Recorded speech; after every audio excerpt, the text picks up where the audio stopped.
Agreement ಆದಷ್ಟು ಬೇಗನೆ ಮುಗಿಸಲಿಕ್ಕೆ ಪ್ರಯತ್ನ ಇದೆ ಅಂತ ತೋರ್ತಾ ಇದೆ. ಅವರು ತಮ್ಮದೇ ನೆಪ ಇರಬಹುದು, ಪ್ರೋಸೆಸ್ ಇದು ಕೊರೋನಾ ಇದು ಎಲ್ಲ ಇರಬಹುದು.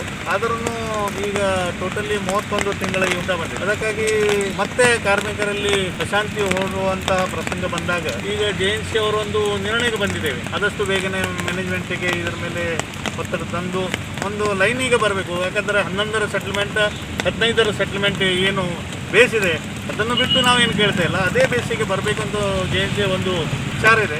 ಬೇಡಿಕೆ ಇದೆ, ಅದು ಈಡೇರಿಸಬೇಕು.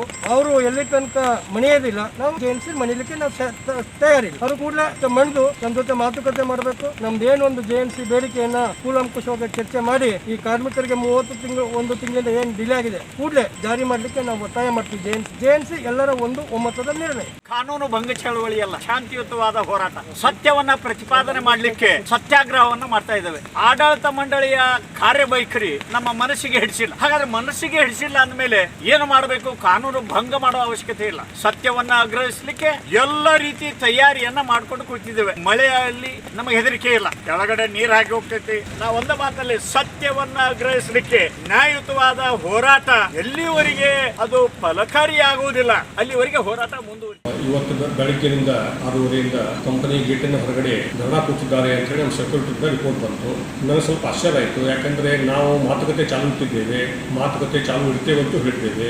2 ದಿವಸದಿಂದ ಅವರು ತಾವು ಒಂದು ಗೇಟ್ ಮೀಟಿಂಗ್ ತೊಗೊಂಡ್ರು. ಗೇಟ್ ಮೀಟಿಂಗ್ ತೊಗೊಂಡ್ಬೇಕಾದ್ರೆ ರಿಕ್ವೆಸ್ಟ್ ಮಾಡ್ಕೊಂಡ್ವಿ, ಗೇಟ್ ಮೀಟಿಂಗ್ ತೊಗೋಬೇಡ್ರಿ, ಕೋವಿಡ್ ಇದೆ ಅಂತ ಹೇಳಿ ಗೇಟ್ ಮೀಟಿಂಗ್ ತೊಗೊಂಡ್ರು. ಆ ನಂತರ ಆಲ್ ಆಫ್ ಎ ಸಡನ್ ನಮ್ಗೆ ಗೊತ್ತಿಲ್ಲದಂಗೆ ಇವರು ಗೇಟ್ ಮುಂದೆ ಧರಣ ಕೂತಿದ್ದಾರೆ. ನಮ್ಮದು ಒಂದು ವಿನಂತಿ ಇದೆ, ನಾವು ಮಾತಾಡಕ್ಕೆ ತಯಾರಿದ್ದೇವೆ, ನಮಗೆ ಪ್ರಾಬ್ಲಮ್ ಇಲ್ಲ. ನಮ್ಮ ಎಲ್ಲ ವರ್ಕರ್ಸ್ ಅಂದರೆ ಕಂಪನಿಯ ಒಂದು ಎಂಪ್ಲಾಯೀಸ್ ಅಂತಂದರೆ ನಮ್ಮ ಫ್ಯಾಮಿಲಿ ಇದ್ದಂಗೆ ಇದು ಮೊದಲಿಂದ ಹೇಳ್ಕೊತ ಬಂದು ಅದೇ ರೀತಿ ಟ್ರೀಟ್ಮೆಂಟ್ ಕೊಟ್ಕೊತ ಬಂದಿದ್ದೀವಿ.